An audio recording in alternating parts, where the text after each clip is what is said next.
When I first adopted Max, he was this tiny, trembling puppy with eyes full of fear and a heart that didn't yet trust the world. I didn't know then that this little creature, who could barely walk straight, would one day become my guardian angel. Every night, Max would sleep by my feet, and somehow, his breathing made the silence of my small apartment feel less lonely. He wasn't just a pet, he was a living heartbeat that kept my world alive. Days turned into months, and Max grew stronger and braver. He learned to bark at the door, chase butterflies, and nudge my hand every time I looked sad. I used to think I was the one saving him, giving him food, a home, and love. But slowly, I realized he was saving me from something deeper. From isolation, from stress, from forgetting what pure loyalty feels like. Every wag of his tail was a silent reminder that love doesn't need words to heal you. It was a rainy Friday night when everything changed. The power went out, thunder roared, and I decided to light a candle in my bedroom. I was half asleep when I smelled something strange, a faint burning scent I thought was from the candle. But it wasn't. The old electric heater in my room had sparked, and a small flame had started creeping up the curtain. I didn't notice. I was too tired, lost in dreams. But Max did. He barked once, then louder. Then he jumped on my bed, scratching my chest, licking my face, pulling my blanket off as if screaming, "Wake up." In my drowsy confusion, I pushed him away. But Max didn't stop. He bit my sleeve and tugged hard.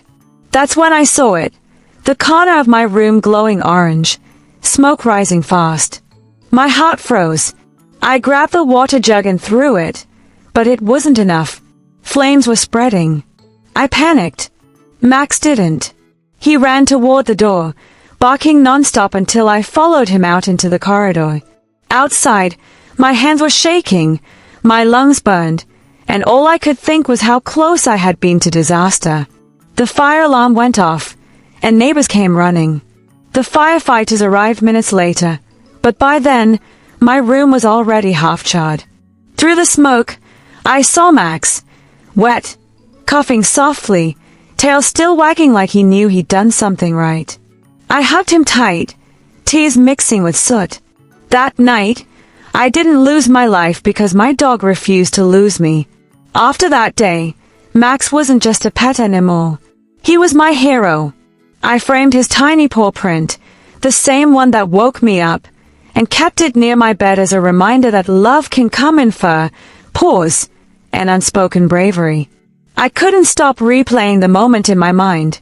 His bark, his courage, his refusal to let fear win. It felt like fate had sent him to me, not to be cared for, but to care for me when I couldn't care for myself. Weeks later, I noticed something else. Max started sleeping closer than ever, always facing the door, as if standing guard. Every noise made him alert. It was like he had taken on a mission, to keep danger away. And though I smiled at his seriousness, inside, I felt a kind of gratitude words can't express. Because now, every night, I sleep peacefully knowing that my best friend is watching over me. I started volunteering at a local shelter soon after, hoping to give other animals a chance to find their own humans. Every time I looked into the eyes of another scared puppy or lonely cat, I saw a reflection of what Max once was. I realized love doesn't just rescue one soul, it multiplies. One act of kindness echoes into 100. Max had taught me that true companionship is a circle. What you give returns to you, often when you need it most. Months passed, and life returned to normal, but I wasn't the same person anymore. I began noticing things, small, precious moments. The sound of Max's paws tapping across the floor, the way sunlight hit his fur in the morning, the smell of rain that reminded me of that night. I learned that happiness doesn't come from perfection, it comes from presence. From knowing someone's watching over you, not out of obligation, but out of love. Max is older now, his muzzle grayer, his pace slower, but his eyes still sparkle with that same fierce loyalty. Sometimes, when I look at him resting by my side, I whisper, "You saved me." And though he can't speak, he always gives that same soft wag, as if saying, "You saved me too."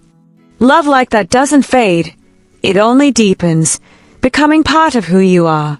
Because once a life saves another, both are never the same again. So if you ever wonder whether animals understand us, remember this: they do, in ways words will never capture. And maybe, just maybe, every pet that enters our life is an angel disguised in fur, sent to remind us that love, loyalty, and courage still exist in the purest form. Take care of them, because they already took care of you before you even realized it. And that is the day my pet saved my life.